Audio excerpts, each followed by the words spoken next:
those nations, so our NATO allies. But just think about the simple logic of it, Judge. Imagine if you're a member of a club and 80% of the members of the club only paid half of the dues they're supposed to pay. Would you like that? Would you be satisfied with that? Of course not. Dr. Gorka, I mean, everybody knows that people have to pay their fair share. Well, you would think so. Well, the question is, to what extent can we force them to do that? Well, I think the message was sent, and the Secretary General, if you remember, here in D.C., he reaffirmed this need for equitable burden sharing. Because remember, an alliance only works if everybody steps up to the plate and shows seriousness. We want our allies to be as serious as we are, and I think that message was received in Brussels. Yes, and of course you're referring to NATO Secretary General Jens Stoltenberg. He absolutely agreed. And let's keep going west. Manchester this week. What did the Brits miss? What happens now with the United States and our ally, the UK? Well, the issue is both a policy question and a tactical one. On the tactical side, it's the question of manpower. When you've got hundreds or perhaps thousands of people that have come back from those war zones and you don't know what they're planning, you don't know what they're doing, you need to surveil them, okay? It takes 20 to 30 people to physically surveil one suspect. You know that. So there's this tactical question. There's this tactical question of manpower. But there's a bigger issue. But what do you do if your citizen goes to Syria or Libya? They're not going there to get a suntan. And what happens when they come back home? These nations have to decide, what are you going to do with that person? Interview them, and if they don't say I'm building a bomb, then that's okay, you don't do anything. This is the challenge for Europe. They're so much closer to those war zones. This is what they have to deal with now. A decision has to be made, and it's like the executive order we had here. We are concerned with people coming from those war zones. That's why the president signed those executive orders. And, you know, when you talk about people, maybe refugees or individuals in the UK or let's keep the United States separate. They go back to Syria. They go to Libya. They go to these other countries. Do these other countries that they want to go back to, like the UK, do they have to accept them if they're a refugee?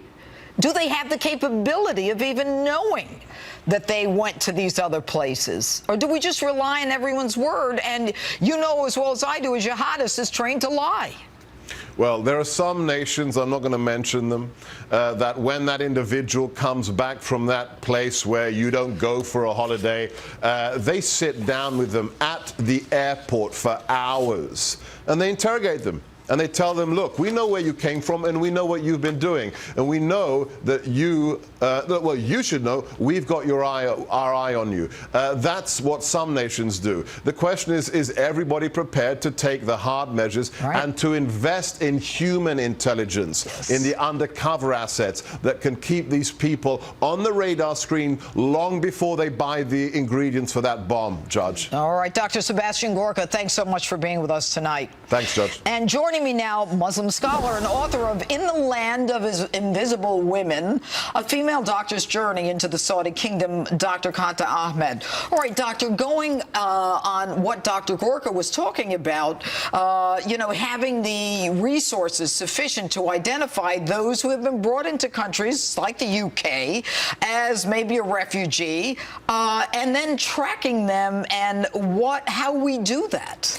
Both Egypt and Manchester represent Islamist ideology at work. One, war against secularism in Manchester, killing children at a music concert. One, striking Coptic Christians that Islamists see as infidels. Both are originating from this ideology, but also from the region of Libya, while the entire world, including the United States' eyes has been on the mass migration of Syrians fleeing the civil war. We've forgotten about the failed state that has been left behind in Libya. And actually, Dr. Gorka's points are well taken. The tragedy is that British intelligence, domestic intelligence, MI5, was very informed and involved with British Libyans in Manchester, the largest community of Libyans outside of Libya in the world. In Manchester? Well known to the British authorities. They knew Islamists were there, and they were traveling back and forth during the Arab Spring to help overthrow Gaddafi, not recognizing that this is it's a beast or an ideology, yes, exactly, that could come back and bite you. That's really the sad part of the story. But when we talk about intelligence, the MI5 is very, very good, very competent. Of course. They missed this. I think they didn't miss the facts or the movements, but they might have not considered this potential scenario. Many of the Libyans in Manchester are extremely well integrated, are absolutely devastated at what's happened, and many secular Libyans, themselves British, that were going back to Libya, had warned British authorities that radicals are developing. But putting two and two together is more difficult than it might seem from here. You know, it seems as though countries like the United States and UK, although, you know, we may have an instinct or a gut feeling, as I used to say when I was a DA, I have a gut feeling, I just had to get the evidence behind it, that we are limited because we are free societies, that we can almost predict something going wrong, and yet our laws don't allow us to do what we need to do. I think some of the keenest remarks have come out of the British Muslim community this last week. And they're also saying there's a generational difference. Many of the older British Libyans absolutely invested in British and Manchester life. But somehow, when their youth went back to participate in the Arab Spring or overthrow Gaddafi, they became brutalized, traumatized, radicalized, and they bond not just literally with their co-fighters, but through the internet and ideologically. We do have incredible technology. Professor at Dartmouth University, we can do photo DNA technology of jihadist ideology videos and see who's watching them, what's the content. We can follow them in the virtual space too. But the most frightening part of it is that, you know, when you talk about an older Libyan, for example, you know, that the older Muslims in Manchester that you referred to are assimilating and believe in the UK or the Western, whatever country they're in. Yet, in spite of their being raised by them, the younger generation seems to be more connected to, you know, their peers who may be jihadists. Yes, and in fact, it's leaders within MI5 have said this enthrall not just of ISIS, but of Al-Qaeda and earlier the Taliban is consuming these individuals to become part of a virtual organization that they can connect with much more than their family or friends or neighbors. And solving that, I'm really not certain how we're going to be able to do it. I think we're facing now, with Libya, 180 miles of coastline controlled by ISIS. It's a stone's throw from Italy. Over 500,000 individuals from Africa coming to Europe. It's not only a human marketplace in human trafficking, weapons coming into Egypt.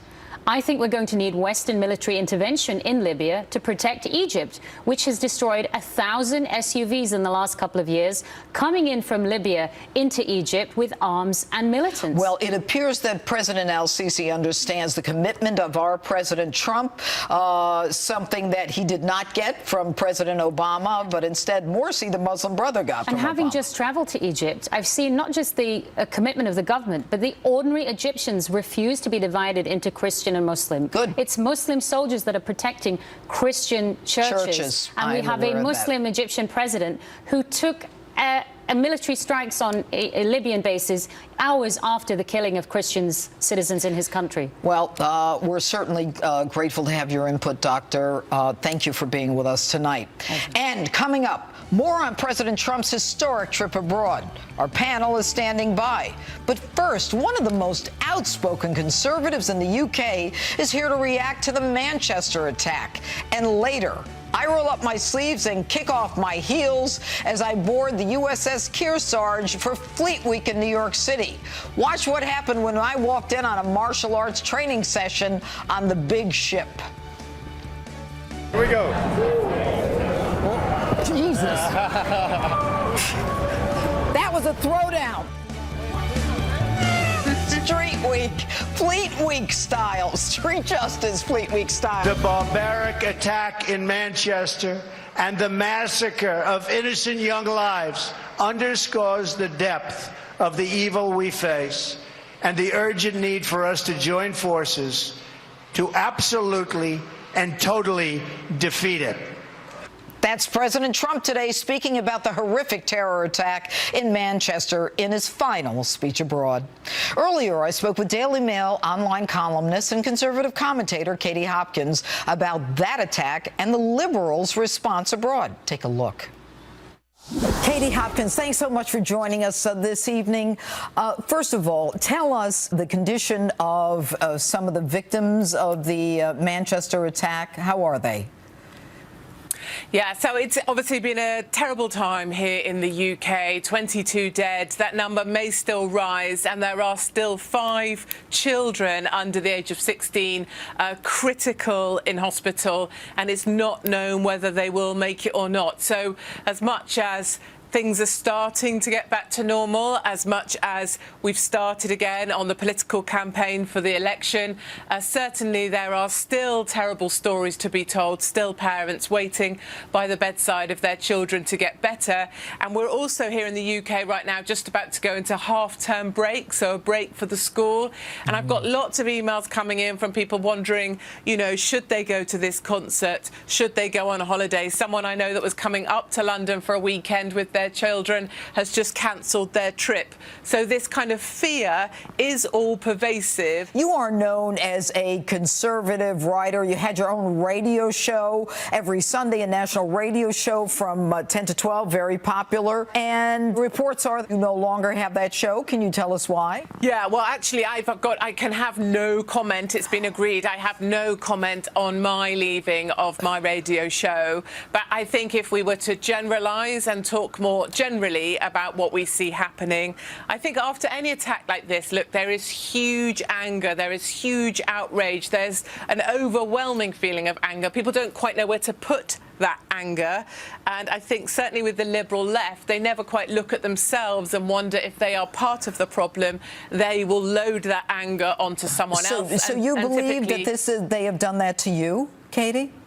Well, I think there is a silencing that goes on the right. I wouldn't speak about my own case in particular, but I think in general we see very much a division between the Liberal left and the right. The right are calling for action. We want these people who threaten us taken off our streets. There's 3,000 people out there on the watch list that are being watched, but yet they're still free to roam around. There's 650 jihadis that have come back from Libya and the Middle East, still free, roaming around our country. And I think a lot of us on the right, in the Conservative majority, we feel like we want those people incarcerated. We keep hearing they were known to authorities. We'd like them to be known to incarceration. Okay, you know, the leader of the Labour Party, Jeremy Corbyn, has basically blamed the United Kingdom for this attack, saying that it's the United Kingdom's policies. Is this reflective of how people feel in the UK? I don't think it's reflective of how many of us feel. I think it's quite insulting to be in an area where he relaunched his campaign today, or at least got started on the election campaign. There's been a pause for 3 days after the terror attack, and he came back linking directly foreign policy overseas with terrorist action here in the UK. Now, of course, many of us would say there must be a clear link, you know, because we operate over in the Middle East. There is an But isn't that impact here in the placing UK. blame on the victims? Yeah, the thing I would say about it is the timing is horrible. It's not what we want to hear right now. And I would say there is also another side to this. You know, we are looking to our leaders right now for answers. We're all kind of hoping someone's going to tell us the cure. We are sick as a society, and we're looking for a doctor almost that's going to tell us how they're going to make it better. So people are looking at Corbyn, wondering, the leader of the left, how will he make this better? And he stood up there and said, we've brought this on ourselves. Katie Hopkins, thank you so much for being with us this evening. Thank you very much indeed.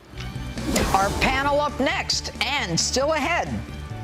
Too little? The captain gets up in the captain's chair. I can't sit in it? They're never going to let me on this ship again, you know that. For Fleet Week.